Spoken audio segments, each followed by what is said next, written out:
ভালো লাগছে। আমরা তো আমি আন্তরিক ধন্যবাদ জ্ঞাপন করবো দেবরা থানা আদিবাসী উন্নয়ন পরিষদের সমস্ত মেম্বারদেরকে, যাদের অক্লান্ত পরিশ্রমে এবং সহযোগিতায় আজকে এত সুন্দর একটা গোছানো সাজানো গোছানো একটা অনুষ্ঠান রক্তদান যতটা ইম্পর্টেন্ট সেটা আমরা হয়তো সবাই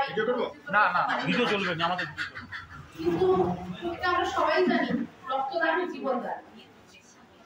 এবং তার সাথে এই কথাটার যে অন্তর্নিহিত অর্থ সেটা হয়তো সবাই আয়ত্ত করতে পারি না, এবং সেই জন্য মানুষ বিভিন্ন অনুষ্ঠানে মধ্যে থাকে, হাসি খুশিতে বিভিন্ন রকম কালচারাল প্রোগ্রাম হয়, কিন্তু রক্তদান শিবির করা হয়। রক্তদান শিবির কিন্তু সেই অর্থে আমাদের জনসংখ্যার নিরিখে যতটুকু হওয়া দরকার, যতটা হওয়া দরকার সেই পরিমাণে কিন্তু রক্তদান শিবির হয় না। তো রক্তদান শিবির নিয়ে আদিবাসী দেবরা থানা আদিবাসী উন্নয়ন পরিষদ চিন্তা ভাবনা করেছে, এবং প্রত্যেক বছরের মতো এবারও ওনারা এই অনুষ্ঠান মানে এটার অ্যারেঞ্জমেন্ট করেছেন। এবং তার সাথে সাথে আমাদের এটা খেয়াল রাখতে হবে রক্তদান কেন ইম্পর্টেন্ট। কারণ বিভিন্ন সময় আমরা দেখেছি রক্তের ক্রাইসিস কিন্তু আমরা হসপিটালে দেখতে পাই। অনেক পেশেন্ট রক্ত দেওয়া দরকার কিন্তু আমরা দিয়ে উঠতে পারি না, কারণ ব্লাড ব্যাংকে প্রপার রক্ত পরিমাণে রক্ত থাকে না। তো আমাদের দেশে সাধারণত তৈরি করা যায় না, হয়তো এখন রক্তের বিভিন্ন রকম আসছে, সেগুলো আমরা আমাদের এই এরিয়ায় কিন্তু সেটা করা পসিবল হয় না, যে রক্তদান আর্টিফিশিয়াল উপায়ে বানানো হচ্ছে সেটা কিন্তু হয় না।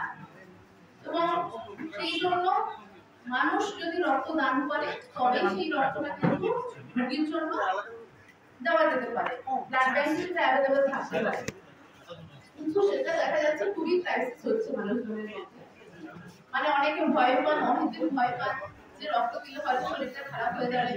কিন্তু এটার একটা উপকারিতাও আছে, মানুষের জীবন বাঁচাচ্ছে, সেটা একটা বড় কথা।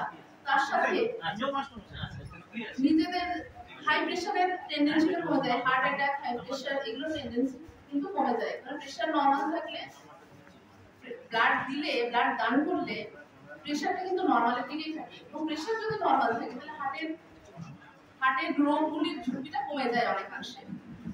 তো সেই জন্য রক্তদান দিলে যে মানুষ অসুস্থ হয়ে যাবে সেরকম কোনো ব্যাপার নয়, কারণ রক্ত প্রতিনিয়ত আমাদের তৈরি হতে থাকে, শরীরের মধ্যে কোষগুলোর মধ্যে তৈরি হতে থাকে। মানুষ জন্মাবার সময় যে রক্তটা থাকে সেটা কিন্তু লাইফ টাইম ধরে থাকে না, সেলগুলো ডিস্ট্রাকশন হয় আর নতুন করে তৈরি হয়। তো সেই জন্য ভূতি রাখার কোনো দরকার নেই, রক্ত দান করলে আবার সেটা নতুন ভাবে তৈরি হবে। আর রক্ত দান করতে পারলে এই যে আমরা ব্লাডের যে ক্রাইসিসগুলো আমরা দেখতে পাচ্ছি সেটা আমরা অ্যাভয়েড করতে পারবো। মুমূর্ষু রোগীকে আমরা তার প্রিয়জনদের কাছে ফিরিয়ে দিতে পারবো। সেই জন্য আপনারা অহেতুক ভয় পাবেন না, রক্তদানে সবাই এগিয়ে আসুন, এবং এরকম বিভিন্ন মুমূর্ষু রোগীকে আমরা ফিরিয়ে দিতে পারবো পরিবারের কাছে। আর অবশেষে আমি আরেকবার দেবরা থানা আদিবাসী উন্নয়ন পরিষদের সমস্ত মেম্বারদেরকে আমি সাধুবাদ জানাবো এত সুন্দর একটা অ্যারেঞ্জমেন্ট করার জন্য, এবং সহযোগিতা করেছেন মেদিনীপুর ব্লাড ব্যাংক, তাদেরকেও আমি আন্তরিক ধন্যবাদ জ্ঞাপন করবো। এবং ব্যবস্থাপনায় আছেন জীবনসাথী ব্লাড ডোনার্স অ্যাসোসিয়েশন, কালীচক থেকে ওনারা আছেন। তো সবাইকে আমার আন্তরিক ধন্যবাদ দেব, এবং যাতে আগামী দিনে এরকম ব্লাড ডোনেশন ক্যাম্প বারবার হয় সেই আশা রাখবো সবার কাছে। তো সবাইকে আন্তরিক ধন্যবাদ, রক্তিম অভিনন্দন জানিয়ে আমি আমার বক্তব্য শেষ করছি।